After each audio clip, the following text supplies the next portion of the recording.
ప్రతి అక్షరం ప్రజల పక్షం. HR9 న్యూస్ టీవీకి స్వాగతం, సుస్వాగతం. హిందూపురం మండల పరిధిలోని కల్లూరు గ్రామంలో MH ఇనాయతుల్లా నాయకత్వంలో కాంగ్రెస్ పార్టీ సమావేశం జరిగింది. ఈ సందర్భంగా పలువురు వ్యక్తులు మాట్లాడుతూ త్వరలో జరగనున్న ఎన్నికల్లో హిందూపురం అసెంబ్లీ కాంగ్రెస్ అభ్యర్థిగా MH ఇనాయతుల్లా అభ్యర్థిగా ఉంటారని పేర్కొన్నారు. MH ఇనాయతుల్లా మాట్లాడుతూ గతంలో కూడా కాంగ్రెస్ పార్టీ అధిష్టానం తనను హిందూపురం అసెంబ్లీ అభ్యర్థిగా పోటీ చేసేందుకు అవకాశం కల్పించిందన్నారు. ప్రస్తుతం జరిగే ఎన్నికల్లో కూడా కాంగ్రెస్ అభ్యర్థిగా తాను ఎన్నికల బరిలో ఉంటానని తనను ఆశీర్వదించాలని కల్లూరు ప్రజలను కోరారు.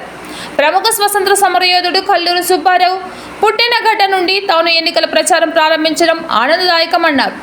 ఈ కార్యక్రమంలో SC సెల్ జిల్లా అధ్యక్షులు కదిరప్ప, జిల్లా APCC సభ్యులు శ్యామ్ కిరణ్, కాంగ్రెస్ B బ్లాక్ అధ్యక్షుడు రామాంజనేయులు, హిందూపురం నియోజకవర్గ SC సెల్ అధ్యక్షులు హనుమంతరాయుడు, లేపాక్షి SC సెల్ అధ్యక్షుడు నాగరాజు, ఉపాధ్యక్షులు గంగాధరప్ప, కల్లూరు పంచాయతీ కన్వీనర్ నాగిరెడ్డి, నాయకులు మోహన్, కాంగ్రెస్ పార్టీ నాయకులు, కార్యకర్తలు, ప్రజలు అధిక సంఖ్యలో పాల్గొన్నారు. మనకు 5,000 రూపాయలు ఇద్దరం అభయ హస్తం కింద 5,000 రూపాయలు నెలకి ఆడవాళ్ళకి ఇస్తానట్టుండది. బస్ ఛార్జ్ తెలిసి ఇంకోటి దండి కూడా వాళ్ళ స్కీమ్లో ఎందుకంటే నేను రోజు అనుకుంటాను. నాకు ఇప్పుడు వాళ్ళకి నమ్మాలని చెప్పింది ప్రజలైతే డిసైడ్ అయ్యారు. అయినారా లేదమ్మా? అంటే చెప్పండి, చెప్పండి, ఏం ప్రాబ్లం లేదు. ఎందుకంటే మనకు ఇప్పుడు మన చెప్పడానికి రాజధాని లేదు ఉందా? మన హిందూపురంకి వచ్చిందా? ఏమొచ్చిందా? 2 వచ్చిందా? ఒకటి డిస్ట్రిక్ట్ వచ్చిందా, ఒకటి మెడికల్ కాలేజ్ వచ్చిందా.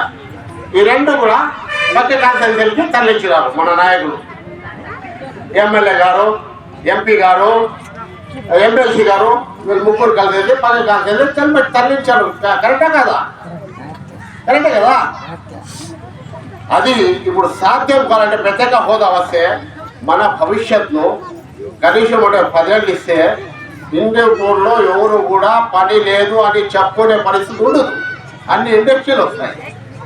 అన్ని ఇండస్ట్రీలు వచ్చే అవకాశం ఉంటుంది. ఇన్నిగాని మేము వాళ్ళకి నమ్మి ఓటేసాం కదా. ఈ తూరు కూడా వాళ్ళకి ఎందుకంటే ఇది చిన్న పార్టీ కాదు, పెద్ద పార్టీ వస్తూ నమ్ముతాం.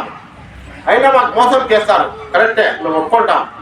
బట్ ఇప్పుడు ఏం చెప్తున్నారు? నా నుంచి మోసం జరిగింది కాబట్టి మేము ప్రత్యేక హోదా ఇస్తాం, ప్రతి ఒక్కటి మీకు అన్ని సౌకర్యాలు అందిస్తాము అని చెప్తున్నారు కాబట్టి గట్టిగా ఇస్తున్నాం. మేము వాళ్ళు ఏంటంటే నడియలా వద్దమ్మా. ఆడవాళ్ళు అయితే మాట బావడం లేదు, ఎందుకంటే చెప్తే మేలు. రెండోది నా పరిచయం మాత్రం చెప్పలేదు నేను. ఇప్పుడు చెప్తున్నాను, నేనంటే ఎవరమ్మా? MH ఇనాయతుల్లా అని ఒక శాతం ఒక ఊళ్ళో ఉండేవాడిని. అమ్మాయి రిలయన్స్ పెట్రోల్ పంప్లో చిన్న ఇల్లు ఉంది. ఆ ఇల్లు నేను ఉండేవాడిని.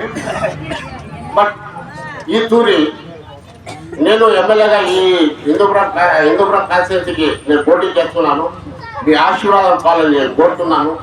మీరంతా నాకు ఆశీర్వాదం ఇస్తారని కూడా నమ్ముతున్నాను. ఇస్తారా లేదమ్మా?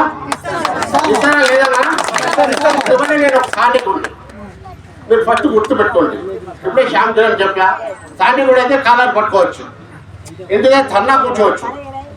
బయట దగ్గర ఏం పోయి మీరు ఏం చేస్తారో ఇక పట్టని కొడతాడో ఏం తిని రావాలా? మీరు వస్తున్నారా లేదా? కొడుతున్నారా లేదా? మన MLA గారు కొడుతున్నారా లేదా? ఇవన్నీ మన కొట్టు.